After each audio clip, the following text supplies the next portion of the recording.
রাফার কথা রীতিমতো আকাশ থেকে পড়ল তিহু। তাদের লাভ ম্যারেজ মানে ওটাকে লাভ ম্যারেজ বলে? নিশ্চিত লাভ ম্যারেজের অবমাননা হবে। ওটাকে তো তিহু আনওয়ান্টেড ফোর্স ম্যারেজ ছাড়া অন্য কোনো ম্যারেজ হিসেবে সংজ্ঞায়িত করতে পারবে না। তবে এখন সে কি বলবে? হঠাৎ প্রসঙ্গ পাল্টে সে বলল, আচ্ছা রাফু, শুনলাম নাকি আমার আরো 2টা ননদিনী আছে, তারা কোথায়? ও হ্যাঁ, আছেই তো, নাহা আপু আর মুন্নি আপু। তারা কোথায়? কেন, সে কি অসুস্থ নাকি? আরে না, কিসের আবার অসুস্থতা, এমনি বের হয়নি। আর আমাদের দুজনকেও রুমে ঢুকতে দিচ্ছে না। সকাল থেকে নাহা আপু আর মনি আপু রুমে দরজা দিয়ে বসে আছে। ব্যাপারটা অদ্ভুত ঠেকলো তিহুর কাছে। তার উপস্থিতি কি এতটাই বিভ্রান্তিকর যে কেউ রুমে দরজা দিয়ে বসে থাকবে? আর তিহু রাফার কাছ থেকে যত জেনেছে, নাহা নীলের নিজের বোন আর মুন্নি নামক মেয়েটা কাসেন। সে আবারও নাকি নীলের একটু বেশি যত্ন করত। তবে কি, সে যখন গল্পলোকে ডুবে দিতে ব্যস্ত, ঠিক তৎক্ষণাৎ দরজার করানোর শব্দে ধ্যান ভাঙল তার। বাড়ির একজন পুরাতন মেজ রহিমা এগিয়েছে, বললেন,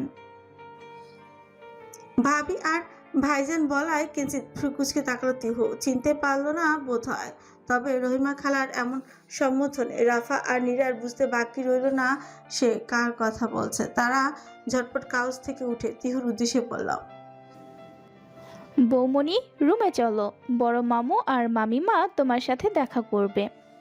রাফার কথা তিহু বুঝলো যে এখন তার সাথে দেখা করতে আসবে স্বয়ং এমপি ওয়ালিদ খান ও তার সহধর্মিনী। আল্লাহ জানে কি ঝড় তুফান অপেক্ষা করছে তার জন্য। ওয়ালিদ খান কি স্বপ্ন জেনে গিয়েছে? আর তিহু এত করে নীলের মায়ের পরিচয় যে পেয়েছে, তা অনুযায়ী অনেক রাজভারী এক মহিলা তিনি। যদিও তারা এখন তিহুকে বিয়ের কারণ জিজ্ঞাসা করে, কি বলবে? চিন্তার দোলাচলে বন্দিনী তিহু এক প্রকার নিজের মনের সাথে সংগ্রাম করতে করতে এগিয়ে চলে রুমের দিকে।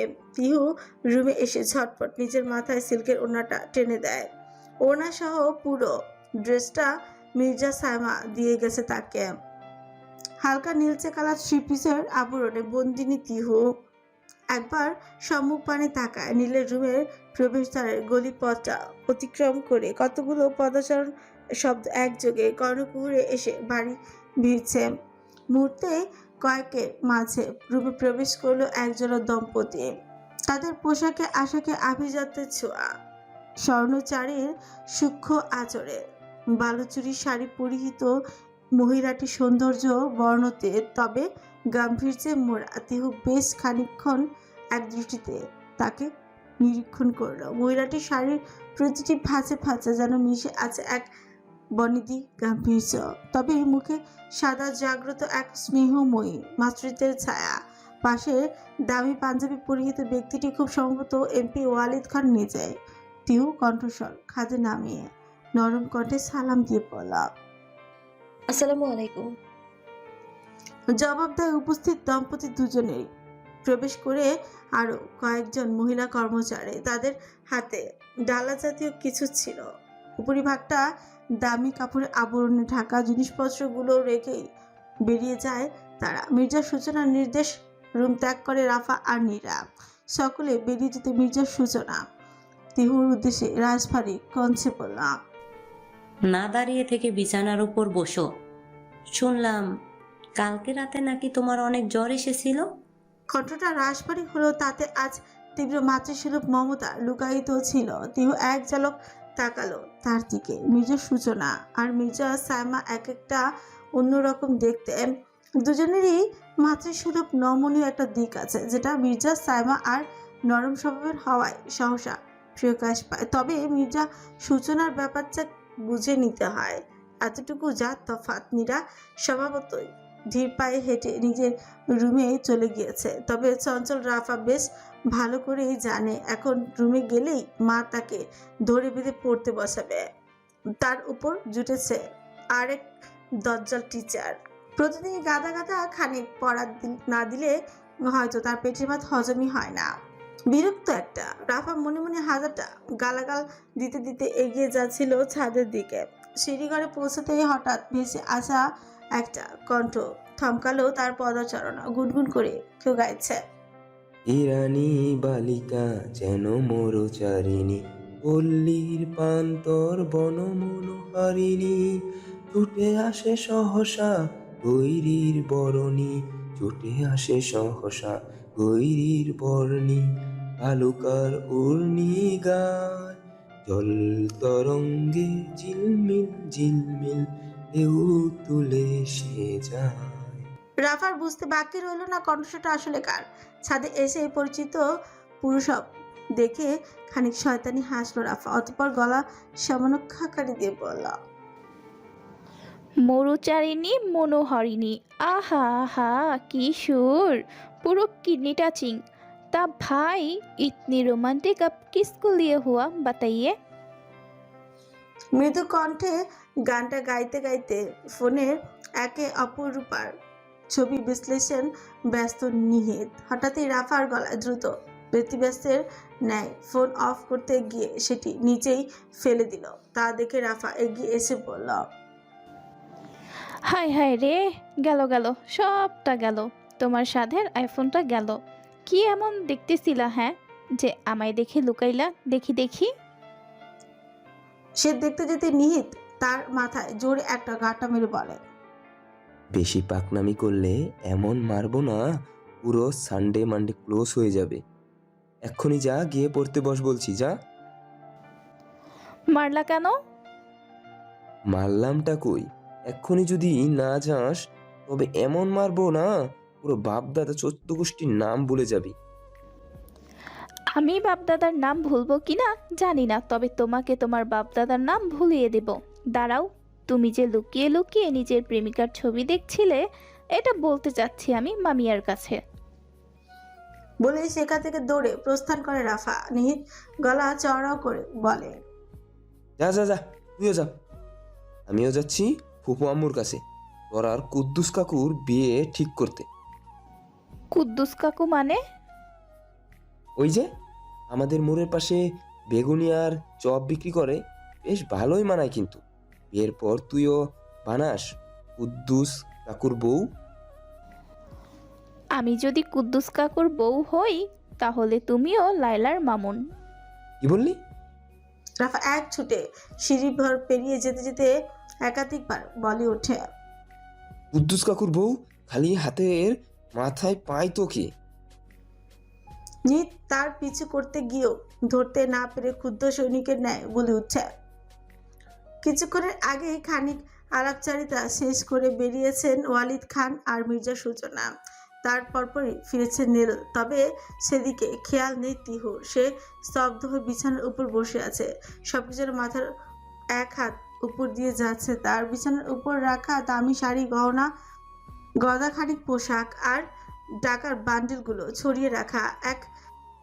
এক বা 2 লাখ টাকা নয়, পুরো 10 লাখ টাকার 10টা বান্ডেল তাকে দিয়েছে ওয়ালিদ খান মুখ দেখার সুবাদে। রহিমা খালার এনে রাখা খাবারগুলো এখনো অবহেলিত আসামির ন্যায় এক পাশে পড়ে আছে। কিছুক্ষণ পর ওয়াশরুমে থেকে চুল মুছতে মুছতে বের হলো নীল। তিউকে ওভাবে বসে থাকতে দেখে সে বলল, মুখটা বন্ধ করে বসো, নাহলে আবার মুখে মাছি ঢুকবে, তখন আমার সাথে অসভ্যের মতো তর্ক করবে কিভাবে? নীল তাকে খোঁটা দিল, ঝগড়ুটে বলল। তিহু কিছু বলতে গিয়েও থামলো, তপ্ত শ্বাস ফেলে বলল, আমি এতগুলো টাকা নিয়ে কি করব? নীল নির্লিপ্ত ভঙ্গিমায় ভেজা টাওয়াল কাঙ্ক্ষিত স্থানে রেখে বলল, করার কিছু না পেলে বাদাম কিনে খাও। আর রহিমা খালে খাবারটা দিয়ে গেছেন না? হুম। তাহলে খেয়ে নাও, এমনিতেই ইউ আর সো উইক, কাল সারাটা জ্বরে কাতরিয়েছ। নীলের কথা তিহু শুনতে পেলেও কি পেল না সেটা শুধু সে জানে। তবে হঠাৎই একটা গুরুত্বপূর্ণ কথা মনে পড়তে বিছানা থেকে এক প্রকার লাফ দিয়ে নামলো তিহু। অতঃপর নীলের দিকে এগিয়ে এসে বলল, আপনার ফোনটা একটু দিন তো। তিহুর এমন আচরণে কিঞ্চিৎ ভ্রু কুঁচকিয়ে তাকালো নীল। ফোন দিয়ে কি হবে? প্রেমিকের সাথে কথা বলবো। এমা, এতে হোয়াট হোয়াট করার কি আছে? আপনার কোনো প্রেমিকা নেই, আর থাকবেই বা কি করে? আপনি যে খাইসটা। বাই দ্য ওয়ে, আপনার সাথে এখন আষাঢ়ে গল্প করার সময় আমার নেই। ফোনটা দিন, আমি আমার বেস্টির সাথে কথা বলবো। আপনার ফোর্স ম্যারেজের চক্করেও তো ওর সাথে কথাটাও আমি বলতে পারিনি। না জানি বেচারি কত টেনশন করছে। নীল আর কথা বাড়ল না, সাইডে পড়ে থাকা ফোনটা দেখিয়ে বলল, ওই যে আপনি কি বেকুব নাকি? ফোনটা ওখানে আছে সেটা তো আমিও জানি, কিন্তু আমি কি আপনার ফোনের পাসওয়ার্ড জানি? সেই জন্যই তো বললাম, না হলে কে বলতো আপনার কাছে? ননসেন্স কোথাকার। এখনো যদি এমন স্টুপিড কথা বন্ধ করে মুখে লাগাম না টানো, তাহলে থাপ্পড় একটা মাটিতে পড়বে না। কেউ কিছু বলতে গিয়েও থমকালো। নীলের ভাসমান শিরার হাতটা দেখে হৃৎপিণ্ড ধক করে উঠল তার। সত্যি সত্যি যদি নীল এখন থাপড় মারে, তাহলে তার তো গাল আবার গালের জায়গায় থাকবে না, পুরো ভোজকে চামচিকার আকার ধারণ করবে। সে ফোনটা এনে নীলের হাতে দিল। নীল ফোনটা খুলে তার কাছে দিতে সে দ্রুত কল লাগালো মাহার নাম্বারে। 2-3 বার রিং হওয়ার পরপরই ধরলো না কেউ। বারংবার ফোন দেওয়ার কারণে ওই পাশ থেকে ভেসে আসলো একটা রাগী রমণীর কণ্ঠ। হোয়াট দ্য হেল, ফোন ধরছিলাম না তার মানে নিশ্চিত আপনাকে চিনি না। রং নাম্বারে ফোন দিয়ে কি ইটিশ পিটিশ করে দিচ্ছে? সে আর কিছু বলার আগে তিহু ভীত কণ্ঠে বলল। মাহু আমি। পরিচিত কণ্ঠস্বরে থামলো মাহা। পরক্ষণেই দ্বিগুণ অগ্নিঝরা কণ্ঠে সে বলল, কোন চুলায় গেছিলি মরতে? মরা সম্পূর্ণ হয়েছে? কোন মামদুরের সাথে ভাগছিস? মামদুরটা কি তোর পাশে আছে? দে তুই এক্ষুনি তার কাছে। আর তোর সাথে বোঝাপড়া তো আমার পরে হচ্ছে। ফোন অফ করে কোন চুলায় যাস? হ্যাঁ, মার এমন কথায় তিহু একবার নীলের দিকে তাকালো। লোকটা এখনো ল্যাপটপে মুখ গুজে কি জানি করছে, তার মানে শুনতে পাইনি। আল্লাহ বাঁচাইছে। তিহু দ্রুত ফোনটা নিয়ে বেলকনিতে চলে গেল। অতঃপর মাহার উদ্দেশ্যে বলল, বেবি একটু চুপ কর, শান্ত হ, আমার কথাটা পুরোটা শুন। কি বাল শুনবো তোর কথা? কোন করতে লুকিয়েছিস বল। আমি আর রিশাদ আসছি, আর আন্টিকেও ফোন দিচ্ছি। আন্টি একটু আঙ্কেলকে বলুক তার গুণধর মেয়ে কোথায় কোথায় ঘুরে বেড়াচ্ছে। আব্বু বা আম্মু কেউ কি তোর কাছে কল দিয়েছিল? কল দেয়নি মানে? একটু আগে তাদের সাথে আমার কথা হয়েছে। তোর জন্য আর কত মিথ্যে কথা বলবো আমি, হ্যাঁ? আর রিশাদ যদি জানতে পারে না, তুই পুরো একদিন পর কল দিয়ে এখন বলছিস আব্বু আম্মু ফোন দিয়েছিল কি না। ও যে তোর কি অবস্থা করবে গড নোস। বেচারা কোথায় কোথায় খুঁজে নি তোকে। তিহু যেন হাঁপ ছেড়ে বাঁচল। তার মানে বাবা মা এখনো জানে না তার ব্যাপারে। সে মাহার উদ্দেশ্যে বলল, দোস্ত আমার পুরো কথাটা শুন, আমি নীল খানের বাসায়। তার কথায় বিস্ময় চরম সীমে পৌঁছে গেছে। মাহা বলল, নীল খানের বাসায় মানে? তিহু সবটা খুলে বলল মাহাকে। তিহুর মুখে এমন বর্ণনা শুনে মাথা ঘোরাতে লাগলো মাহার। দিশা মিশা হারিয়ে সে বলল, তুই কি বলছিস বুঝতে পারছিস তিহু? এগুলো যদি এখন আঙ্কেল বা আন্টি জানতে পারে, সবচেয়ে বড় কথা তোর চাচারা জানতে পারে, তাহলে তোকে আস্ত রাখবে? সেটা আমি ভালো করেই জানি, কিন্তু আমার কিছুই করার নেই। যা হওয়ার সেটা হয়ে গিয়েছে। এখন তুই আম্মুকে একটু ম্যানেজ করতে থাক। বল আমার ফোনটা পড়ে গিয়ে ভেঙে গিয়েছে, আর আমি পরশু ভার্সিটি এসে ম্যানেজ করছি সবকিছু। তিহু বুক ভর্তি করে শ্বাস ফেললো। অতঃপর বলল। দুই বান্ধবীর কথোপকথন শেষে রুমে আসলো তিহু। ওই দিকটায় মাহা সামনে নেবে বলে কিছুটা নিশ্চিত সে। রুমে এসে নীলকে ফোনটা দিতে গিয়েই দেখতে পেল নীল বিছানায় বসে শরীরটা সবে এলিয়ে দিতে যাচ্ছে। তিহু দ্রুত এগিয়ে গিয়ে তাকে বাধা দিয়ে বলল। এই স্টপ স্টপ, করছেনটা কি? তিহু এমন আচরণে দ্রুত বিছানা থেকে উঠে দাঁড়ালো। নীল অবাক কণ্ঠে বলল। কি হয়েছে? তিহু ফোনটা বেডসের টেবিলে রেখে বলল। কি হয়েছে মানে? আপনি আমার বিছানায় কি করছেন? তোমার বিছানা মানে? আমার বিছানা মানে আমার বিছানা। এখনই নামুন বলছি। নামবো মানে? আমার ঘুম আসছে, ঘুমাবো আমি। হ্যাঁ তো ঘুমান না, কে বারণ করেছে আপনাকে? বিছানা ছাড়া কি আমি তোমার মাথার উপর ঘুমাবো? কোথায় ঘুমাবেন না ঘুমাবেন সেটা আপনার ব্যাপার, কিন্তু বিছানায় ঘুমানো যাবে না। What the hell? আমার বিছানা আমি ঘুমাবো না তো কে ঘুমাবে? মিস্টার, একটু ভুল হয়ে যাচ্ছে। বিছানাটা আপনার ছিল, এখন এটা আমার। আর আমি কোনো পুরুষ মানুষের সাথে বেড শেয়ার করতে পারবো না, সেই অভ্যাস আমার নেই। I am sorry. আমার মনে হচ্ছে তোমার মতো অসভ্য মেয়েদের সাথে বেড শেয়ার করার অভ্যাস আছে। তিহু অন্যদিকে ফিরে ধীরে ধীরে ধীর কণ্ঠে বলল। নেতাদের আবার ক্যারেক্টার ঠিক থাকে নাকি? কি বললে? কই কিছু না তো, এটাই বললাম যে আপনি ওই সোফাটাতে ঘুমাতে পারেন। আই থিংক ওটা আপনার জন্য অনেক বেশি কমফোর্টেবল হবে। নীল আর কথা বাড়ল না। মুষ্টিবদ্ধ হয়ে যাওয়া হাতটা নিজ গতিতে আলতোভাবে ছেড়ে দিয়ে নিজ থেকেই নিজের বালিশটা নিয়ে সোফার দিকে পা বাড়লো। তিউ এক শয়তানি হাসি এসে মনে মনে বলল, ये तो सिर्फ ट्रेलर है, पिक्चर अभी बाकी है चंदू। আর একটু করো আমায় বিয়ে। পাশের বাগানে বড় বড় শিমুল, বকুল আর কৃষ্ণচূড়ার দল আজ কোকিলের খলতানে মুখরিত হয়ে উঠেছে। সেই সুরের সঙ্গে বইছে উত্তরে হাওয়া, মিষ্টি হাওয়া ছুঁয়ে যাচ্ছে খান মহলের চারিপাশ। স্নিগ্ধ বাতাস কেবল গাছের নবকিশলয়গুলো বা সদ্য ফোটা বকুল গুচ্ছকে নয়, ছুঁয়ে যাচ্ছে খান পরিবারের প্রতিটি সদস্যর হৃদয়কেও। আজও যেন এক বিষণ্ণতার পরিসমাপ্তি ঘটিয়ে উৎসবের আমেজ লেগেছে। দীর্ঘ 5 বছরের শূন্যতা ঘুচিয়ে আজ রাফিন ফিরছে নিজ মাতৃভূমিতে। পরিবারের সকলের মনে এক চাপা কৌতূহল ও আনন্দ দোলা দিচ্ছে, যেন অনেক দিনের নিবন্ধ দ্বীপটি পুনরায় প্রজ্বলিত হবে আজ। বহু প্রতীক্ষার পর এক নতুন প্রভাতের উদয়ের আকাঙ্ক্ষায় উদ্গ্রীব সবাই। সকাল থেকেই রান্না বান্নায় ব্যস্ত বাড়ির সব রমণীরা। রফিনের পছন্দের সব খাবার আছে নিজ হাতে রান্না করছেন রোশানারা খান।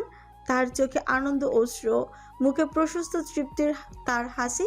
কিচেনের সম্মুখ ভাগের বড় ডাইনিংয়ে পার্শ্ববর্তী এক সোফাতে বসে আছে তিহু, রাফা আর নীরা। নীরার হাতে বই, গভীর মনোযোগ দিয়ে এক ধ্যানে পড়ছে সে। রাফার টুকিটাকি কাজে সাহায্য করছে, আবার এসে বসছে। আর এইদিকে তিহু সূচনার কাছ থেকে ধমক খাওয়ার পর থেকে সোফাতেই এসে থম মেরে বসে আছে। কিছুক্ষণ আগে তাকে রান্নাঘরে যাওয়ার নিয়ে ভীষণ এক ধমক দিয়েছে সূচনা। তার ভাষ্যমতে তিহুর শরীর পুরোপুরি সুস্থ হয়নি, আর আগুনের ধারে গেলে যদি জ্বরটা আরও আসে। এজন্যই তাকে নিষেধ করা সত্ত্বেও যখন সে ফের সূচনাকে সাহায্য করতে গিয়েছিল তখনই এক ধমক দিয়েছেন তিনি। একাধারে বসে থাকতে থাকতেও বিরক্ত হচ্ছিল তিহু।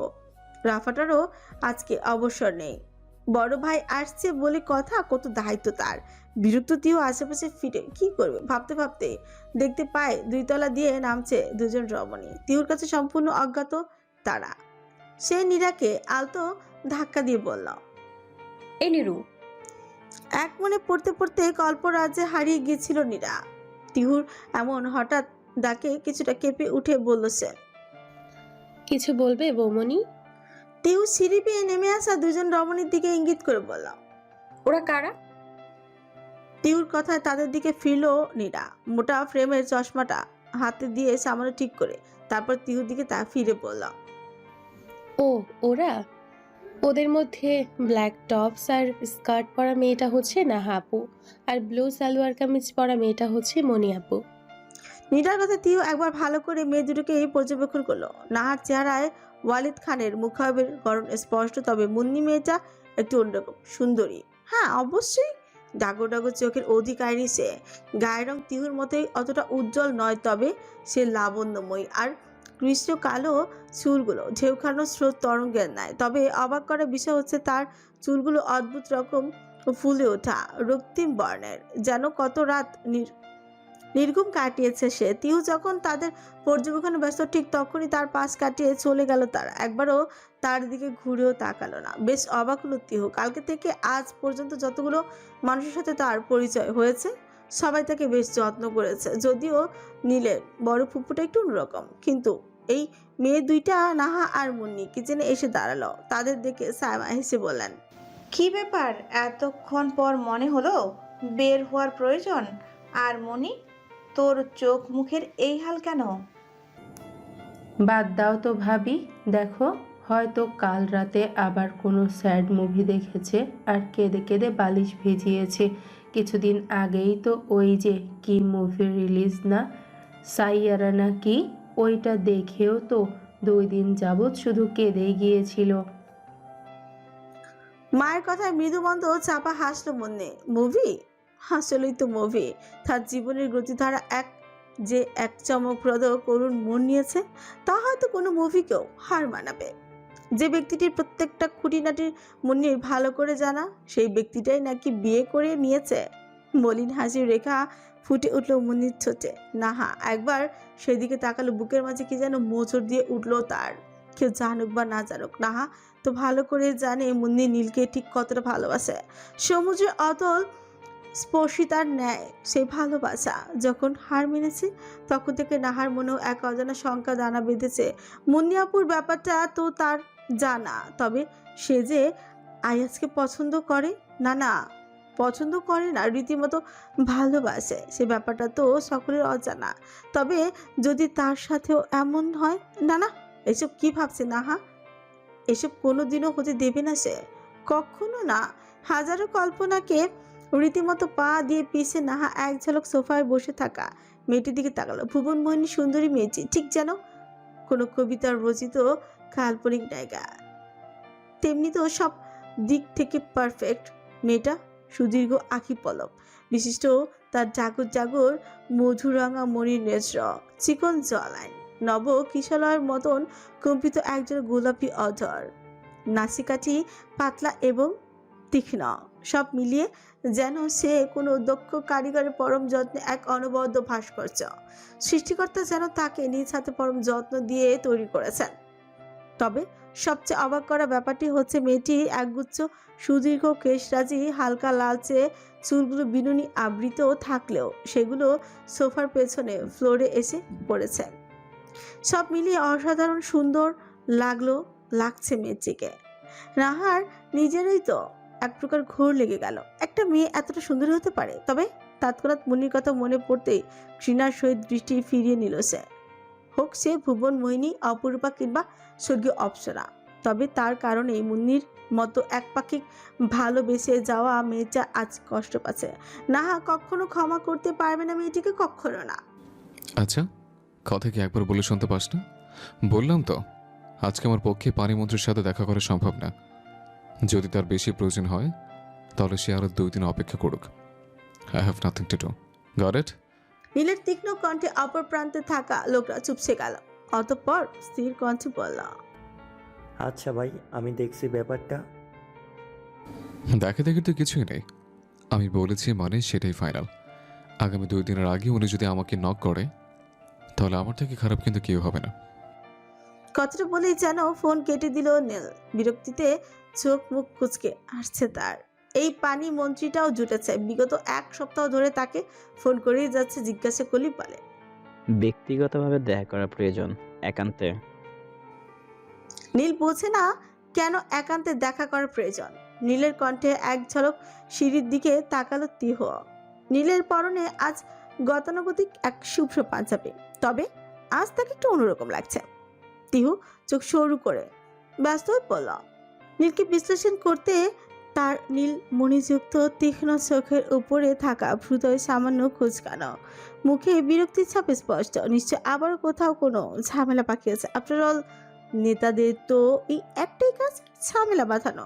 তিহু সামান্য ছুট পাকিয়ে পাশ করলো। নীল এক ঝলক আর চোখে দেখলো, তাকালো তার দিকে। অতঃপর কিচেনের সামনে এসে সূচনাকে উদ্দেশ্য করে বলল, এদিকের অবস্থা কত দূর আম্মু? রফিন কিন্তু চলে এসছে। রাউফিন নীলের মাঝখানিকের বড় হওয়ায় দুজনের সম্পর্ক বন্ধুর মতো, তাই কখনো সে রাউফিনকে ভাই বা ভাইয়া বলে নাম ধরেই। মির্জা সূচনা ব্যতিব্যস্ত কণ্ঠে বলল, এদিকে সবকিছু সম্পূর্ণ। তার কথা শেষ হতে দেরি সঙ্গে সঙ্গে মহলের বাইরে নীল আকাশ স্পন্দিত হলো এক ভিন্ন শব্দে। তবে এ কোনো পাকপাখালির গান নয়, এ এক যান্ত্রিক পাখির হুঙ্কার।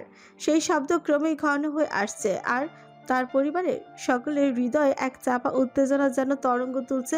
ব্যতিব্যস্ত সকলে হাতের কাজ ফেলে ছুটে চলল বাহির অঙ্গনে। মহলের সবাই উপস্থিত বাইরে বিশাল উদ্যানে এক লৌহ কঠিন পক্ষী ধীরে ধীরে আঙিনার এক বিশাল সবুজে আবৃত ফাঁকা জায়গাটায় নেমে আসছে। তার যান্ত্রিক ডানার তীব্র ছাপটানিতে চারিপাশে গাছপালা দুলে উঠেছে, যেন এক অজানা ঝড়ে সব কম্পমান।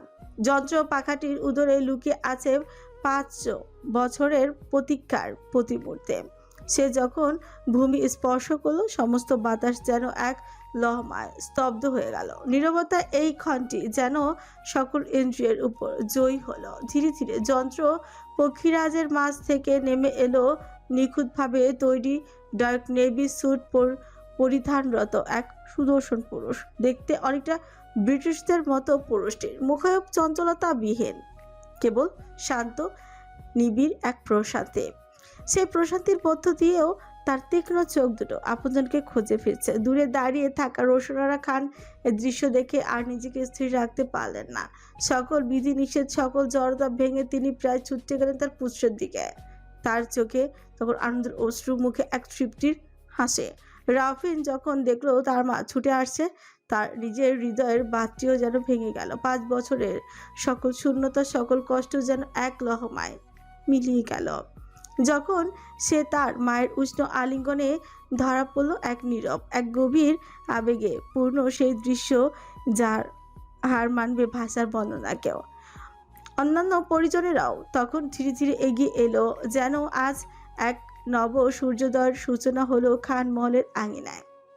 সময়টা সন্ধ্যার কিছু পর, ঘড়ির কাঁটায় সবে সন্ধ্যা 6টা কি 7টা। খান মহলের সকালে জামায়াত হয়েছে বিশাল ড্রয়িং রুমে। বিবিধ জিনিসের রকমারি সাজানো হয়েছে সেখানকার। প্রত্যেকের জন্যই গাদাখানিক দ্রব্যাদি। একে একে সবাইকে নিজের জিনিস বুঝিয়ে দিচ্ছে রফিন। হঠাৎ তিউর সম্মুখে এসে থমকে দাঁড়ালো সে। সুজরা সামনে কুচকে তীক্ষ্ণ দৃষ্টি মেলে বলল, তোমাকে তো ঠিক। তার মুখের কথাটা শেষ করার আগে লুফে নিয়ে রাফা এক লহমায় বলে উঠল, ভাইয়া, এটা বৌমনি, নীল ভাইয়ার। তাকে আর কিছু বলার সুযোগ না দিয়ে রাফিন নিজের খসখসে কচ্ছে বলল, ও, তাহলে তুমি নুরাইন। তিউ এক ঝলক নীলের দিকে তাকালো, অতঃপর সম্মতির সুযোগ মাথা নাড়িয়ে বলল, জি, আমি নুরাইন হক। রাফিন এবার এক ঝলক নীলের দিকে তাকালো, তারপর তিহুর দিকে ফিরে হেসে বলল, ও হাই, আমি Mahmudul Haque. By the way, same surname. তাই তো দেখছি। রাফিন এবার তিহুর দিকে ফিরে প্রফুল্ল হেসে বলল, কি এর অর্থ এই যে আমরা যেন ভাই বোন হয়ে গেলাম? মেবি। রাফিন এবার কিছুটা হতাশাগ্রস্ত আর অনুশোচনায় সম্পূর্ণ দৃষ্টি নিয়ে বলল, বাট সরি সিস্টার, আমি যখন মিমিয়ার কাছে তোমার কথা শুনেছি তখন আর টাইম ছিল না, তোমার জন্য কিছু আনতে পারিনি। I am really sorry. It's okay brother. Sister যখন বলেইছো, তাহলে দেনা পাওনার হিসাবটাও না হয় পরে চুকানো যাবে। আফটার অল, ছোট বোন হিসেবে তোমার কাছ থেকে তো কোনো স্পেশাল ইভেন্টের জন্য আমার গিফটের প্রয়োজন হবে না, তাই না? যে কোনো মুহূর্তে আমি সেটা পেতেই পারি। রাফিন মুগ্ধ হলো তিহুর এমন আন্তরিক আচরণে। সূচনা বৌমার আন্তরিকতায় মুচকি হাসলেন। মির্জা সায়মা তার দিকে এগিয়ে এসে বললেন, যে যাই বলুক আপা, আমাদের নুরাইনটা কিন্তু খাঁটি সোনা। তোর সংসারটা একমাত্র ওই সামলাতে পারবে। মির্জা সূচনা এক ঝলক বোনের স্মরণ মুখপানে তাকালেন, অতঃপর ফের বৌমার দিকে তাকিয়ে বললেন, আমি জানি। হঠাৎই এত কথোপকথনের মাঝে একজনকে খুঁজে চলল রাউফিনের দৃষ্টি জোড়া। একবার আশেপাশে তাকিয়ে সে মির্জা সূচনার উদ্দেশ্যে বলল, মামিমা, মুন্নি কই? মির্জা সূচনা একবার আশেপাশে তাকালেন। মুন্নিকে দেখতে না পেয়ে রুমিন আরার উদ্দেশ্যে বললেন, রুমি, মুন্নি কই রে? দেখো ভাবিজান, হয়তো রুমে ঘুমিয়ে আছে, বলছিল তো মাথা ব্যথা করছে। তাই বলে রাউফিন এতদিন পর আসলো, একবার দেখাও করলো না। ওই যে তখন আমাদের সাথে গেল না, তারপরে তো রুমে গিয়ে দরজা দিয়েছে। কেউ ব্যাপারটা এতটা গুরুত্ব না দিলেও তিহুর কেন জানি মনে খটকা লাগলো। অদ্ভুত একটা রহস্যময় মেয়ে মনে। এবারে সবার সাথে হয়তো একদিনে তিহুর আলাপচারিতা ঠিকমতো হয়নি, তবে অনুমান নির্ভর প্রচেষ্টাতে সে যতদূর বুঝেছে মুন্নি মেয়েটা বড়ই অদ্ভুত। তার সবচেয়ে আশ্চর্যজনক বিষয়, যেখানটা তিহুর আরও বেশি অদ্ভুত লাগার কারণ, তা হচ্ছে মুন্নি সকালবেলায় গার্ডেন এরিয়ায় নীলের দিকে এক অদ্ভুত ভঙ্গিমায় বারংবার তাকাচ্ছিল। হঠাৎ করে কল্পলোকে ডুবে তিহুর চিকন সূর্যরা কুচকে এলো। 2 তলার করিডোর দিয়ে নীলের রুমটার দিকে যাচ্ছিল তিহু। হঠাৎই এক পরিচিত মুখের দর্শন পেতেই থমকালো তার পদাচারণ। রহস্যময় সেই মানবীটি প্রথম দেখাতেই চিনে ফেল তিহু। না চেনার তো কোনো কারণ নেই। সকালেই বেশ ভালো করে মেয়েটিকে পর্যবেক্ষণ করেছে সে, তবে তার তো এখানে থাকার কথা নয়। এদিকের সমগ্র এরিয়া জুড়ে তো শুধু একটাই রুম, সেটাও নীলের। মানবীটি এক ঝলক তাকালো তার দিকে। তিহু স্বভাবসুলভ পুচকে এসে বলল, ও তুমি এইখানে? তোমাকে তো সবাই নিজেই খুঁজছিল। বাই দ্য ওয়ে, তোমার মাথা ব্যথা করছিল শুনলাম, কমেছে? কি করে ফাঁসিয়েছ নীল ভাইকে? প্রশ্নের জবাবে এমন উত্তর হয়তো আশা করেনি তিহু। হঠাৎ তার ভ্রুজোড়া কুচকে গেল, সরু চোখে সন্ধিহান দৃষ্টি নিক্ষেপ করে বললাম, মানে? কিছুটা তেতে উঠল যেন মুন্নি। তার কাছে মেয়েটির এমন প্রশ্ন ন্যাকামি ভিন্ন অন্য কোনো কিছু লাগছে না। বিরক্তির কণ্ঠে সে বলে উঠল, মানে বুঝছো না? কচি খুকি নাকি তুমি? আমি বলছি তুমি কি করে আমার নীল ভাইকে ফাঁসিয়েছো? প্রথম সাক্ষাতে মুন্নির এমন উগ্র আচরণে বিস্ময়ে ছেয়ে গেল তিহুর সুশ্রী মুখায়ব। এতক্ষণ যাবৎ মুচকি হাসির রেখা বিদ্যমান মুখশ্রীতে মুহূর্তেই নেমে এলো এক রাশ বিস্ময় আর বিরক্তি। কি সব বলছো? মাথা ঠিক আছে তোমার? মাথা ঠিক থাকবে না মানে? তোমার মতন ক্লাসলেস মেয়েকে চিনতে মাথা ঠিক রাখার প্রয়োজন হয় না। থার্ড ক্লাস মেয়ে কোথাকার। যখনই দেখলে বড় লোক, তখন আর নিজের লোভ সামলাতে পারলে না, তাই না? জিভ লক লক করে উঠলো। তিহু মুনির এমন কথা তেতেই উঠল। মাত্র কি বললো মুনির? Third class? তাকে থার্ড ক্লাস বলা? ক্ষিপ্ত বাঘুনি না তিহু বলল, এই গলা নামিয়ে। আর তুই থার্ড ক্লাস কাকে বললি? তোর নিজের কোনো ক্লাসে ঠিক আছে? কতটুকু জানিস তুই আমার সম্বন্ধে? আমার বাপ দাদা যে সম্পত্তি আছে তা দিয়ে তোর মতো হাজারটা মেয়েকে আমার বাসায় ঝি হিসেবে রাখা যাবে। তাই গলা নামিয়ে কথা বলো। খেয়ে মুন্নি বেশ অবাক হলো তিহুর এমন আচরণে। সে হয়তো কল্পনাও করতে পারেনি তিহুর এতটা রুড হতে পারে। কেননা তিহুর চেহারায় মিষ্টি মিষ্টি একটা ভাব আছে যা দেখলে সহজে কেউ ধরতে পারবে না তার ভেতরটা আগ্নেয়গিরির উদ্গীরণ ঠিক কতটা ভয়াবহ মাত্রায় পৌঁছে যেতে পারে। তবে মুন্নিও কি কম যায় নাকি? সেও তিহুর কথা জবাবে বলল, ভাষা ঠিক কর। তোর কথাতেই বোঝা যাচ্ছে তোর ভদ্রতার শিক্ষা। তাকে কথা শেষ করতে দিল না তিহু। কথার মধ্যিখানে তাকে থামিয়ে সে বলে উঠল, বিশ্বাস কর, আমি ভদ্র নই, চরম অভদ্র। আমি একেবারে খেতাবপ্রাপ্ত অভদ্র। তাই যদি চাস আমি ভদ্রতা বজায় রাখি, তাহলে নিজে ভদ্রতার সীমানার মধ্যে থাকার চেষ্টা কর। কথাটা বলেই সেখান থেকে চলে যায় তিহু। এক মুহূর্তের জন্য পেছনে ঘুরে তাকায় না। এদিকে মুন্নি বিস্মিত আঁকি যুগল অবাক বিশ্লেষণে ব্যস্ত গাম্ভীর্যময়ী রমণীটিকে এ যেন মির্জা সূচনার সেকেন্ড ভাষণ। একদম সেই রকমই গাম্ভীর্য দাম্ভিকতা ঝরে পড়ছে মেয়েটির কথা আর চাচরণে। আকাশে অর্ধচন্দ্র বিদ্যমান। সময়টা রাত 10টার কিছুটা পরে। নীলের রুমটা একটু ঘুরে ঘুরে দেখছিল তিহু। কি বিশাল রুম তার।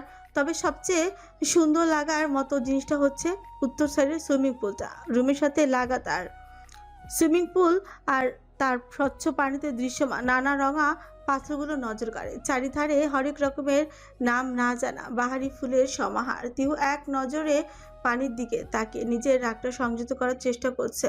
সফল হয়েছে কিছুটা তাতে।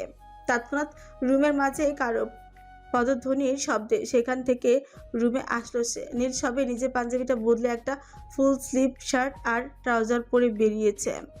লোকটাকে এক এক সময় এক এক রকম লাগে তিহুর কাছে।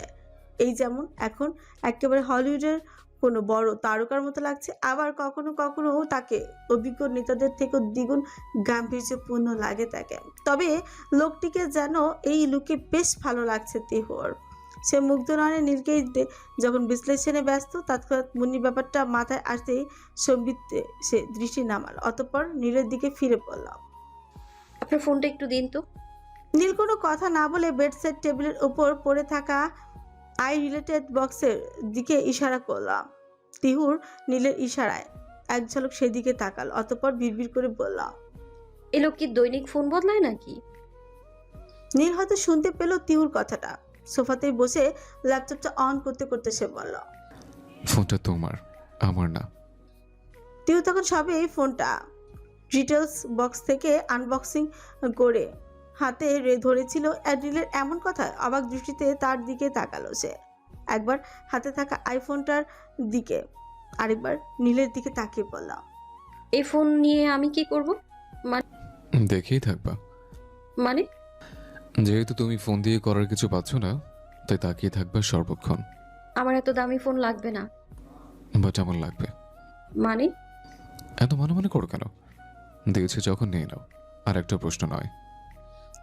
তিহু কিছু একটা বলতে গিয়েও থামলো। অতঃপর ফোনটা হাতে নিয়ে একবার সবগুলো ফাংশন চেক দিয়ে ডায়াল করলো কাঙ্ক্ষিত নাম্বারটিতে। মার সাথে কথা শেষে প্রায় অর্ধ ঘন্টা পর রুমে প্রবেশ করলো তিহু। নীল তখন নিজের সমস্ত কর্মব্যস্ততার সমাপ্তি ঘটিয়ে সবাই ল্যাপটপটা অফ করেছে। তিহুকে দেখে সে বলল, নূর। নীলের কণ্ঠে যেন অন্যরকম কিছু ছিল। তিহু না চাইতেও ঘুরে তাকালো। নূর। নূর নামটা কিছুটা নুইর হয়ে পৌঁছালো তার কর্ণকুহরে। আকস্মাৎ সে বলল, কিছু বলবেন? শোনো তো একবার। তিহু এগিয়ে আসলো। নীল তার হাত থেকে ফোনটা নিয়ে বলল, এফবি অ্যাকাউন্ট আছে তোমার? ছিল তো। পাসওয়ার্ড মনে আছে? থাকবে না কেন, অবশ্যই আছে। বলো। তিহুর কোনো কথা না বলে চুপটি করে খাপটি মেরে দাঁড়িয়ে থাকলো নীল। পরপর দুবার পাসওয়ার্ড বলতে বলার পরও অপর পাশ থেকে কোনরূপ জবাব না আসায় বিরক্ত হয়ে বলল, কি বললাম শুনতে পাচ্ছ না? পাসওয়ার্ড কি? ইয়ে মানে মানে কি? আসলে কোনো আসলে নকলে আমি শুনতে চাচ্ছি না। যা বললাম সাফ সাফ তার আনসার দাও। ফেসবুক পাসওয়ার্ড কি তোমার? কুকুর। তিহুর কথায় রীতিমতো বেশম লেগে গেল নীলের। বুকে থাপ্পড় দিতে দিতে নিজেকে সামলিয়ে সে বলল। কি? নীলের এমন অবস্থা থেকে তিহু বলল, আরে আরে এমন কেন করছেন? আপনাকে তো বলিনি। তো ওটা আমার ফেসবুক পাসওয়ার্ড। Like seriously? কোনো সুস্থ স্বাভাবিক মানুষের ফেসবুকের পাসওয়ার্ড এরকম হয়? এসব আপনি বুঝবেন না মিস্টার। এমন পাসওয়ার্ড যে কেউ কোনোদিনও আন্দাজই করতে পারবে না। নীল মুখটা গোবেচারা করার মতো করে বলল। বুঝলাম। কিছুক্ষণের মাঝে নীল ফেসবুকের পাসওয়ার্ড দিয়ে লগ ইন করে তিহুর অ্যাকাউন্টে ঢুকলো। সামান্য স্ক্রল করতে তার সামনে ভেসে উঠলো সর্বশেষ পোস্টটা, যেখানে বড় বড় অক্ষরে লেখা, আজ একটা শ্বশুর বাড়ি নাই দেখা, আম্মুর শ্বশুর বাড়িতে থাকতে হয়, জীবনটাই বেদনার। নীল বিস্মিত দৃষ্টিতে তাকালো তিহুর দিকে। জীবনে যে কি পাপ করেছিল যার দরুন এমন একটা মেয়েকে বিয়ে করেছে ভাবার চেষ্টা করলো সে। এদিকে তিহু দাঁড়িয়ে থাকতে থাকতে বিরক্ত হয়ে বলল, আরে মিস্টার, আপনার কাম হইলে বলুন তো, ঘুমোবো আমি। নীল ফোনটা তার হাতে দিয়ে বলল, এই নাও, হয়ে গিয়েছে। তিহু ফোনের ফেসবুক অ্যাকাউন্ট অন করতে দেখে ভাবলো একবার গ্রুপে ঢোকা যাক, তবে তার ফোনে কি এমবি আছে? হয়তো না। সে দ্রুত নীলের দিকে ফিরে বলল, আচ্ছা, আপনাদের এখানে ওয়াইফাই আছে না? আপনার নিজস্ব, মানে শুধু আপনার রুমের জন্যই তো, নাকি পুরো মহলের সবার? আমি আমার জিনিস কারোর সাথে শেয়ার করতে পছন্দ করি না। তাহলে ওয়াইফাইটা অবশ্যই শুধুমাত্র আমার রুমের জন্যই হবে। মহলেরটা আলাদা, এখানে আসে না। ঢঙ্গে আর বাঁচি না, বললেই হয় মহলেটা এখানে পায় না। তা না, আবার ঢং করে বলা হচ্ছে আমি আমার জিনিস কারোর সাথে শেয়ার করি না। তিহুকে এমন চুপ করে থাকতে দেখে নীল বলল, কিছু বলবে নাকি এভাবে দাঁড়িয়ে থাকবে?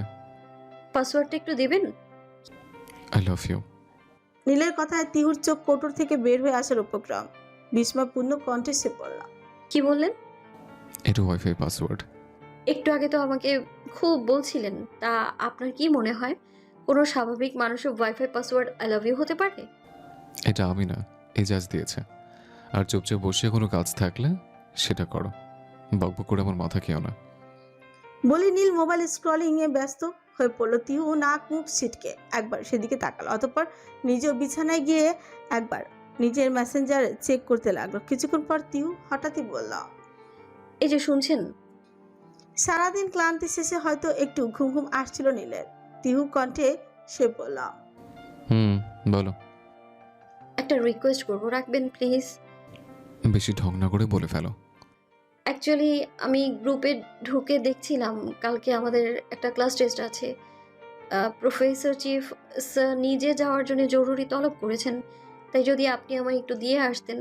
না মানে আপনার ভার্সিটি অবধি যাওয়া লাগবে না, শুধু বাড়ি থেকে বের হতে আমায় হেল্প করতে পারলেই হচ্ছে। আর তাকে কথার মাঝে থামিয়ে নীল বলল, এত ফর্মালিটিসের দরকার নেই। বলেছে যখন অবশ্যই কালকে তুমি ভার্সিটি যাবে। আর এখন ঘুমিয়ে পড়ো। তিহু অতি ভদ্র মেয়ের মতে বলল, আচ্ছা।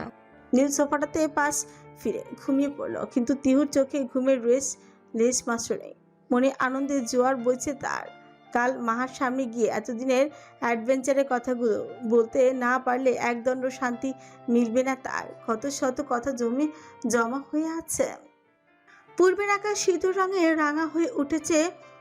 সুস্নিগ্ধ রৌদ্র কিরণ ছড়াচ্ছে ধরণী জুড়ে। তীক্ষ্ণ সেই মিষ্টি রৌদ্রের সঙ্গে রুমের পার্শ্ববর্তী প্রকন্দ ফুল বকুল বৃক্ষের একগুচ্ছ বকুলের ঘ্রাণে করছে পুরো রোম। দক্ষিণা জানলাটা দিয়ে একটা সুশোভিত নরম পবন ছুঁয়ে গেল রুমটাকে। এমনই সুস্নিগ্ধ প্রভাতে আড়মোড়া ভেঙে ঘুম থেকে উঠল তিউ। অলস ভঙ্গিতে বিছানায় উঠে বসলো সে। ঘড়ি কাটায় সকাল 6টা চলমান। বিছানা থেকে নেমে ওয়াশরুমে যাওয়ার আগে এক ঝলক তাকালো সোফায় ঘুমন্ত নীলের দিকে। একটা কুশন মাথার নিচে, আরেকটার উপর শরীরের সমগ্র ভর ছেড়ে দিয়ে অন্যদিকে ঘুরে বেশ আরাম করে ঘুমিয়ে আছে সে। তিউ কোনরূপ শব্দ না করে চুপি সারে পা বাড়ল ওয়াশরুমের দিকে। ফ্রেশ হয়ে দীর্ঘ একটা শাওয়ার নেওয়া শেষে তিহু দেখতে পায় এখনো বেঘুরে ঘুমোচ্ছে সে। তিহু ঘড়ি কাটায় তাকে দেখে 6টা বেজে 45 সে ভাবতে লাগলো এখন কি করা উচিত। এমনিতে আজ ভার্সিটি আছে, তার উপর বেলাও চড়া হতে শুরু করেছে। তিহু এগিয়ে গিয়ে সামান্য ঝুঁকে ঘুমন্ত নীলের পিছে আলতো ধাক্কা দিয়ে বলল, এই যে শুনছেন? কোনো জবাব না আসে তিহু আবার ডাকলো, এই যে উঠুন না। নীল এবারও কোনো জবাব না দেওয়ায় তিহু কিছুটা হতাশে সেখান থেকে সরিয়ে যাচ্ছিল। ঠিক তখনই নীল পাশ ফিরল আর তিহুও পড়লো মহাবিপত্তিতে। তার একগুচ্ছ কেশরাজ আটকা পড়লো নীলের শার্টের বোতামে। সামান্য ব্যথায় কুকিয়ে উঠল সে। তৎপর হয়ে পড়লো সেগুলো ছাড়াতে, তবে কোনো মতে সেগুলোকে নীলের বোতাম থেকে আলাদা করতে পারছে না সে। বেশ শক্তপোক্তভাবে আটকে গিয়েছে তারা। এদিকে নিজের থেকে কয়েক ইঞ্চি উচ্চতায় কারো সঞ্চালন অনুভূত হতেই তড়িৎ বেগে চোখ খুলল নীল। সঙ্গে সঙ্গে চোখাচোখি হলো তিউর সাথে। দুজনেই লাজুক ভঙ্গিমায় অনিমেষ চেয়ে রইল একে অপরের দিকে। হঠাৎই নীল সামান্য নড়িচড়ে উঠতেই চুলে টান লাগার দরুন ভারসাম্য হারিয়ে তিহু তার বুকের উপরই পড়ল। লজ্জার এক মহাসমুদ্রে ডুব দিল দুজনে। তিহু দ্রুত নীলের বক্ষদেশ থেকে উঠতে যেতেই ফের চুলে টান লাগায়। আবারও মুখ দিয়ে ব্যথিত শব্দ করে উঠল নীল ব্যতিব্যস্ত কণ্ঠে বলল, কি হলো? আমার চুলগুলো আপনার শার্টের বোতামে আটকে গিয়েছে। নীল সেগুলো ছাড়ানোর জন্য যখন উঠতে গেল তখনই তৎক্ষণাৎ ব্যথায় ফের চোখ মুখ খিচে নিল তিহু। তা দেখে নীল নরম কণ্ঠে বলল, ওয়েট, জাস্ট সামান্য একটু, আই প্রমিস। বেশি ব্যথা লাগবে না, আর একটুখানি। আস্তে, উফ, ওগুলো যেন ছাড়াতেই যাচ্ছে না। নীল ততক্ষণে চুলগুলো প্রায় ছাড়িয়ে ফেলেছে। ধীরে ধীরে সেগুলো হাতের মাঝে এনে তিহুর অমন অবস্থা দেখে সামান্য হেসে বলল সে, ছাড়াতে যখন যাচ্ছে না তো ছাড়াচ্ছ কেন? হয়তো তারা সারা জীবন আমার বক্ষে থেকে যেতে চায় একটুখানি ভালোবাসা নিয়ে। শেষ কথাটা যেন একটু আস্তেই বলল নীল, যার দরুন তার তিহুর কর্ণকুড়ে পৌঁছালো কিনা বলা দায়। তবে তার প্রথম কথাগুলো বোকা বনে গেল তিহু। সুটা সামান্য কুচকে সে বলল, মানে? নীল সোফা থেকে উঠতে উঠতে বলল, মানে কিছু না। সে মুচকি এসে ওয়াশরুমের দিকে এগিয়ে চলল। তিহু একই ভঙ্গিমায় তখনও তাকিয়ে থাকলো তার দিকে। ডাইনিং এ জমা হয়েছে বাড়ির সকলে।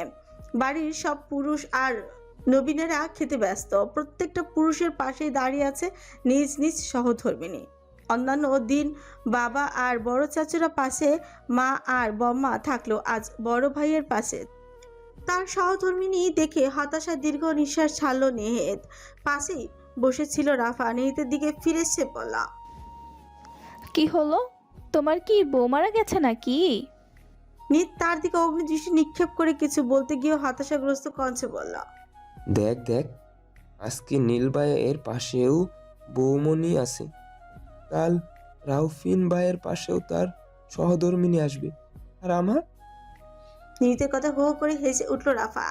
সকলেই খাওয়া বন্ধ করে রাফার এমন হাসির পানে তাকালো। থমকালো সে। সরি বলে আবারও খাওয়ায় মনোনিবেশ করলো। অন্যান্য দিন হলে হয়তো মারের হাত থেকে কেউ বাঁচাতে পারতো না তাকে, কিন্তু আজ মা বড় ভাইয়ের যত্ন মশগুল বিদায় এবারের মতোই বেঁচে গেল সে। কিছুক্ষণ পর নিহিতের দিকে ফিরে সে বলল, শোনো ভাই, তোমাকে একটা কথা বলি, তোমার কপালে কোনোদিন কোনো মেয়ে জুটবে না। আর তাকে কথা শেষ করতে না দিয়ে হুট করে নিহিত বলে উঠল, তুই কি নিজেকে মেয়ে মনে করিস না?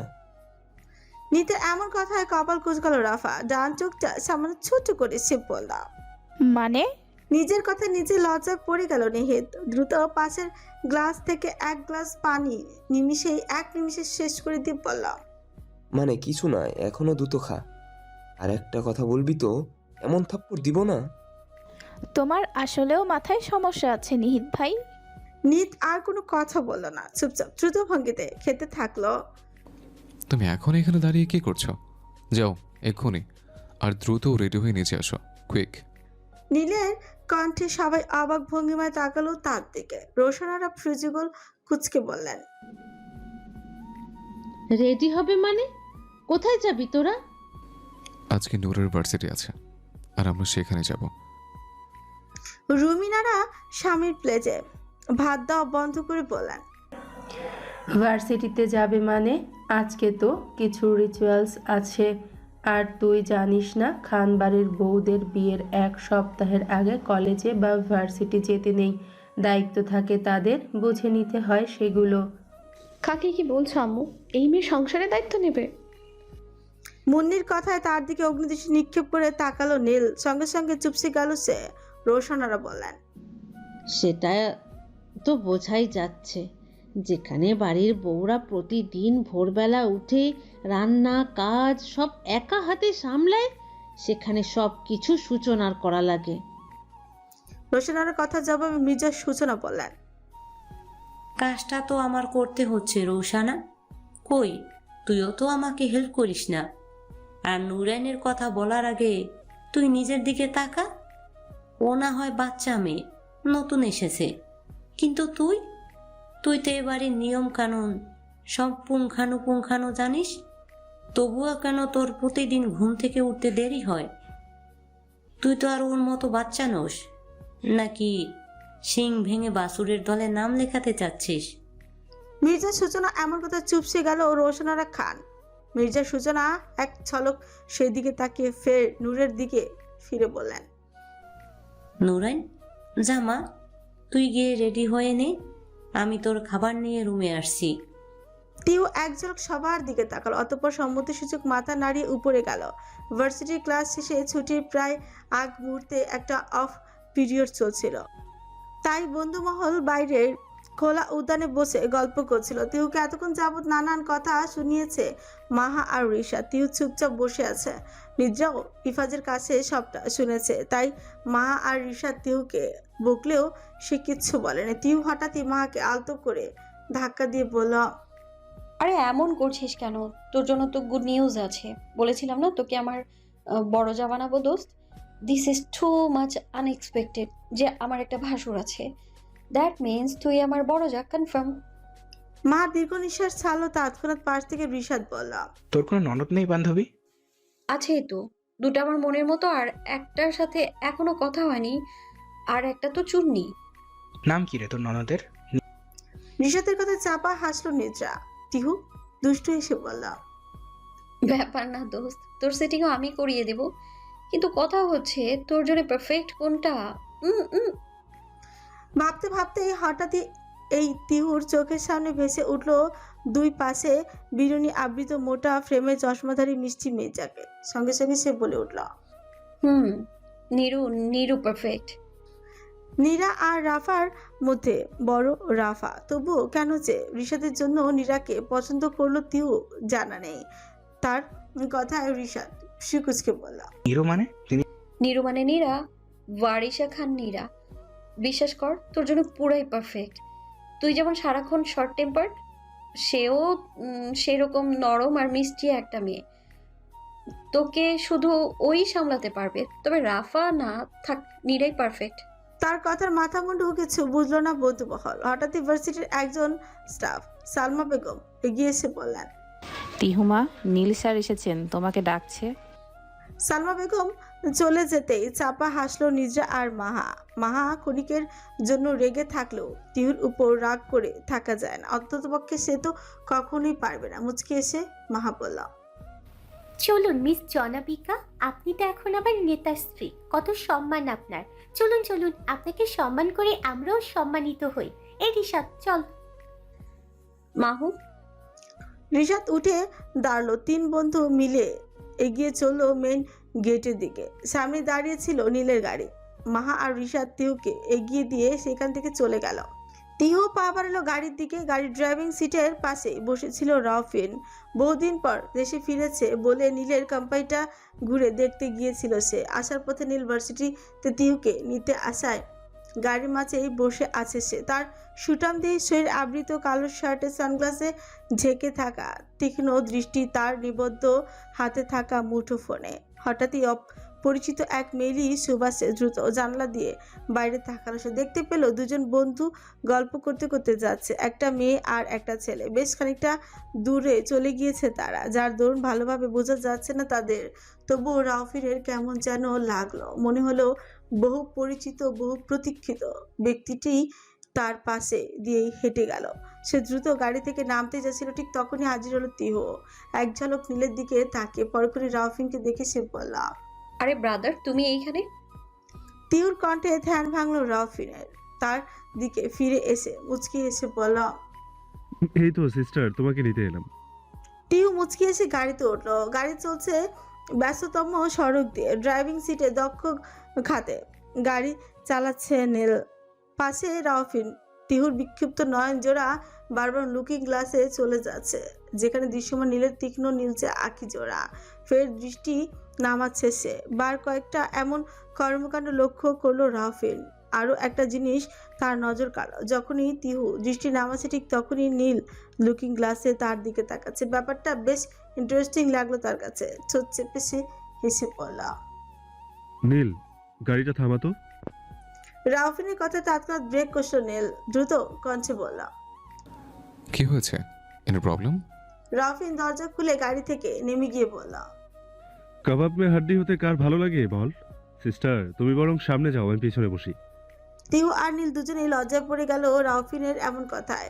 দুজনের মনে একই ভয়, রাউফিন কি দেখে ফেললো নাকি। তিহু লাজুক কণ্ঠে বলে উঠল, না না ব্রাদার, তেমন কিছু না। তাহলে আর কি, এই মাঝ রাস্তাতেই এখন আমাকে ক্যাব বুক করে তাই যেতে হবে। আফটার অল কাবাব মে হাড্ডি তো আমি হতে পারবো না। তিহু উপায়ন্তর না পেয়ে নীলের পাশের সিটটায় গিয়ে বসলো। রাউফিন মুচকি হাসলো। নীল এক ঝলক তাকালো তিহুর দিকে। তিহু লাজুক ভঙ্গিমায় এক পলক তাকালো। সন্ধ্যার কিছুটা পর নীল ল্যাপটপে কাজ করছিল। রাফা সেই তখন থেকে এসে বসে আছে তিহুর কাছে। আবদার একটাই, একটা হরর ফিল্ম দেখবে সে, তবে একা একা দেখতে ভয় করে তার। আর নীরা এসব পছন্দ করে না বিধায় তিহুকেই সঙ্গী করতে চাইছে সে। এদিকে তিহু একদম রাজি নয় কোনো হরর ফিল্ম দেখতে। রাফা আরেকবার বলাতে সে ঘোর আপত্তি করে বলল, রাফু, আমি হরর ফিল্ম দেখতে পারি না। ইভেন আমি তো রাতের বেলা জিন ভূতের কথাও শুনতে পারি না। মনে হয় আমার পাশেই বসে আছে। ওরে বাবারে, একদমই না। রাফা বুঝলো তিহুকে জোর করেও আর কোনো লাভ হবে না। হতাশ হয়ে সে চলে গেল। তবে রাফার সাথে কথোপকথন চলাকালীন নীল এক অদ্ভুত ভঙ্গিমায় তীক্ষ্ণ দৃষ্টিতে তাকিয়েছিল তার দিকে। রাত প্রায় 11টার কাটায় তিহু মাহাকে দিয়ে কিছু বই আনিয়েছিল, সেগুলোতে চোখ বোলাচ্ছে সে। হঠাৎ নীল এক ঝলক তার দিকে তাকালো, অতঃপর কন্ট্যাক্ট লিস্টের একটা নাম্বার ডায়াল করলো। মুহূর্ত কয়েক পর ভেসে আসলো একটা গুরুগম্ভীর পুরুষ কণ্ঠ। নীল সালাম দিয়ে বলল, আসসালামু আলাইকুম, কেমন আছেন হুজুর? আলহামদুলিল্লাহ বাবা, তোমার অবস্থা কি? আর কোনো সমস্যা? হ্যাঁ হ্যাঁ হুজুর, সমস্যা তো অনেক। আমাদের আমার রুমের সুইমিং পুলের পাশের যে জিনটা ছিল না, ওটা ইদানিং একটু বেশি জ্বালাচ্ছে। ঘুমের ঘরে কখনো পাশে হাত দিয়ে মনে হয় কেউ বসে আছেন। নীলের কথায় তিহু বিস্ফোরিত নয়নে তাকালো তার দিকে। নীল কথোপকথনের মাঝে দু একবার অতি সূক্ষ্ম দৃষ্টিতে পরখ করছিল তিহুকে। তার ভীত চোখ দুটো মুখ দেখে লুকায়িত হাসলো নীল। অতঃপর নিজের আলাপচারিতা চালিয়ে গেল হুজুরের সাথে। হুজুর তাকে জানালো তিনি কালকে আসবেন, আর আজকে রাতটুকু নীলকে আয়াতুল কুরসি পড়ে ঘুমাতে। নীল জি হুজুর বলে ফোন রেখে দিল। কথা বলা শেষ করে নীল একবার তিহুর দিকে তাকালো। তিহু তখনও ভীত দৃষ্টিতে অবাক লোচনে তাকিয়ে আছে তার দিকে। নীলকে ফোন রেখে দিতে দেখে সে ভীত কণ্ঠে বলল, আপনার রুমে জিন আছে? নীল নির্বিকার ভঙ্গিতে সোফাতে বসতে বসতে বলল, আছে তো। তারপর তিহুর বা পাশের দিকটাতে যেখানে সুইমিং পুলের এরিয়াটা, সেদিকে ইশারা করে বলল, ওই সুইমিং পুলের এরিয়াটা তার খুব পছন্দের, সর্বক্ষণ ওখানে থাকে সে। নীলের ইশারা এক ঝলক সেদিকে তাকালো তিহু। গা ছমছম করে উঠল তার। শরীর জুড়ে বয়ে গেল এক মৃদু ভীত কম্পন নীল সেদিকে তাকিয়ে চাপা হাসলো, অতঃপর সোফাটাতে আরাম করে শুতে শুতে বলল, লাইট অফ করে দাও আর ঘুমিয়ে পড়ো। আপনি আপনি ঘুমান না, আমি বরং পরে একটু পরে লাইট নিভিয়ে দিব। নীল বুঝলো তার বুদ্ধিতে কাজ হয়েছে। এক ঝলক হাসলো সে, অতঃপর স্বাভাবিক হয়ে তিহুর দিকে ফিরে বলল, কেন ভয় পাচ্ছ? তিহুর সত্যি সত্যি ভয় করছে, তবে সেটা তো কোনো মতে নীলকে বুঝতে দিলে চলবে না, তাহলে যে তার মান সম্মান কিচ্ছু থাকবে না। সে ঘোর বিরোধিতা করে বলল, না না, ভয় পেতে যাব কেন? এটুকু ব্যাপারে কি কেউ ভয় পায় নাকি? আমি কি বাচ্চা যে সামান্য এইটুকুতেই ভয় পাবো? ও আচ্ছা, তাহলে লাইটার নিভিয়ে দিন মিসেস খান সাহেবা। নীলের বলা মিসেস খান সাহেবা কথাটা কর্ণকুহুরে পৌঁছাতেই লজ্জায় লাল বর্ণ ধারণ করলো তিহুর ফর্সা মুখশ্রী। ভয় আর লজ্জার অদ্ভুত মিশ্রণে আবিষ্ট তিহুর চুমুকের মতো আকর্ষণ করছে নীলকে। নীল দৃষ্টি নামালো, তিহু ভীত হাতে লাইট নিভিয়ে দিল। রুম জুড়ে এখন শুধুই জিম লাইটের চিমচিম আলো, মাঝে মাঝে ভেসে আসছে পাকপাখালির মৃদু গর্জন। তবে তাও আজ ভয়ের কারণ হচ্ছে তিহুর কাছে। কম্পিত হাতে পাশ থেকে একটা বালিশ দিয়ে তাতে মুখ গুজে শুয়ে পড়ল সে। মুহূর্ত কয়েক পর আজ তন্দ্রা যেন বিদায় জানিয়েছে তিহুকে। চোখে এক ফোঁটা ঘুমের রেশ মাত্র নেই তার। ভয় লাগছে খুব ভীষণ। বালিশ থেকে মাথাটা তোলার সাহস পর্যন্ত হচ্ছে না তার। হঠাৎই পায়ের কাছে কিছুর আলতো স্পর্শ অনুভব হতে তড়িৎ বেগে চোখ মেলে ভীত স্বরে চিৎকার করে উঠল সে, ভূত ভূত! আম্মু আম্মু আম্মু, কই তুমি? আম্মু ভূত! চোট ভেঙে কাঁদো কাঁদো কণ্ঠে কথাগুলো এক নাগারে বলে উঠল তিহু। তার চিৎকারে ধরফুরি উঠল নীল। যদিও সে এতক্ষণ জাগ্রত ছিল, তবে তিহুর থিয়েটারের আকস্মিকতায় হতভম্ব হয়ে গেল সে। দ্রুত এগিয়ে এসে রুমের লাইট অন করে সে বলল, নূর, এই নূর, কি হয়েছে তোমার? দেখো দেখো, এই তো আমি, ভয় পেও না, এই তো আমি।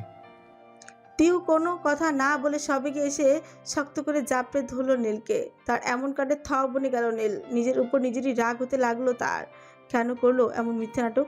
সে দ্বিধান্বিত হাতে তিহুর পিঠে আলতো হাতে হাত বুলিয়ে দিতে দিতে বলল, এই তো আমি, ভয় পেও না, কিচ্ছু নেই এখানে। তিহু ঠোঁট ভেঙে বাচ্চাদের মতো কেঁদে দিয়ে বলল, না, আছে ভূত! ভূত আমার পায়ের কাছে কান্নার তবে আর কিছু বলতে পারলো না সে। নীল এক পলক তার পায়ের দিকে তাকালো। এবার সবটা স্পষ্ট হলো। তার কাছে উপর হয়ে শোবার দরুন তার ওড়নাটা পায়ের কাছে এসে পড়েছিল, আর সেটারই হালকা বাতাসে দোল খেয়ে তার পা স্পর্শ করায় সে ভাবছে এটা ভূত। নীল তিহুর এমন বোকামিতে মাথা নিচু করে মুচকি হাসলো, অতঃপর বলল, আচ্ছা বুঝেছি, থাক, আর লাইট অফ করা লাগবে না, তুমি লাইটটা জ্বালিয়ে ঘুমিয়ে পড়ো। সে সরে যেতে গেলে তিহু তাকে আরো শক্ত করে জাপটে ধরে বলল, না না, আপনি প্লিজ যাবেন না। আপনি আপনি বিছানায় ঘুমান, আমার কোনো আপত্তি নেই। নীল এবার যেন অবাকের চূড়ান্ত সীমায় আহরণ করলো। সামান্য একটু মিথ্যা জিনের ভয়ই তিহু কাবু? যাই হোক, সে হাজারবার ধন্যবাদ জানালো সেই অজ্ঞাত জিনকে, যার দরুন আজ শান্তিতে নিজের বিছানায় ঘুমাতে পারবে সে। কাল সারা রাত ওই সোফাতে নির্ঘুম কেটেছে তার। ঘুমানোর জন্য বিশাল বিছানা, যার নিত্যদিনের সঙ্গী, সেখানে এক রাত ওই ছোট্ট সোফা বেশ পীড়া দিয়েছে তাকে। সে দুষ্ট এসে ফের সাধুবাদ জানালো নিজের অমন বুদ্ধিকে। রোজকার মতো আজও দিগন্ত ছিঁড়ে উদয় হয়েছে অরুণটা। তপ্ত অরুণের কমলাভ রংটা ছড়িয়েছে সমগ্র অন্তরিক্ষ জুড়ে। জেগেছে পাখির আস্তানা তাদের কিচিরমিচির ডাকে। মুখর হচ্ছে রাঙা সেই প্রভাত। তবে আজকে পটভূমি সম্পূর্ণ ভিন্ন। সকাল থেকেও তিহু ব্যস্ত রান্না বান্নার কাজে। নববধূ হিসেবে আজ বাড়ির সবার জন্য কিছু না কিছু রান্না করতে হবে তাকে। এটা খানবাড়িরই একটা রীতি। যদিও এটা বিয়ের পর দিন আয়োজিত হয়, তবে তিহুর ভার্সিটি থাকায় সময় অনুসারে সেটা সম্পূর্ণ করতে পারেনি সে। এমনিতেই রান্না বান্না কখনো করা হয়নি তার। বাবা মায়ের একমাত্র আদরের মেয়ে ছিল সে। পড়াশোনার জন্য সেপারেট ফ্ল্যাটে থাকাকালীনও কখনো রান্না বাড়ার ধারও ধারেনি সে। তখন সমস্ত রান্নার কাছে দায়িত্ব ছিল মাহার। স্বভাবগত গ্যাসটাও চালাতে পারে না সে, তবে সে কাজে তাকে অবশ্য বাড়ির একজন মেজ আসিয়া হেল্প করছে। বর্তমানে ইউটিউব দেখে থেকে সে বিভিন্ন রেসিপি দেখছে সে। সবশেষে চূড়ান্ত সিদ্ধান্ত হিসেবে পায়েস বানানোটাই সিলেক্ট করলো সে। রেসিপি টিউটোরিয়াল অনুযায়ী পায়েস বানানোটা একদম এজে, শুধুমাত্র পর্যাপ্ত দুধ, পায়েসের চাল আর একটুখানি চিনি বা মিষ্টি জাতীয় কিছু দাও, নাড়াচাড়া করো, শেষ। তিহু সেই অনুযায়ী প্রথমে দুধ গরম করে গেল, তবে তার ভাগ্যটা এতটাই খারাপ যে অর্ধেক দুধ উতলে নিচেই পড়ে গেল। তৎক্ষণাৎ পাশে রাফাটা ছিল বলে রক্ষে সে দ্রুত গ্যাস অফ করে দিল। এদিকে দুধ ফ্লোরে পড়ে যাচ্ছে না তাই অবস্থা। তিহু আশাহত ভঙ্গিমায় তাকালো রাফার দিকে। কি করব বলো তো রাফু, ইউটিউবে সবচেয়ে সহজ রেসিপি টিউটোরিয়াল এইটাই, কিন্তু এটাও তো আমি পারলাম না।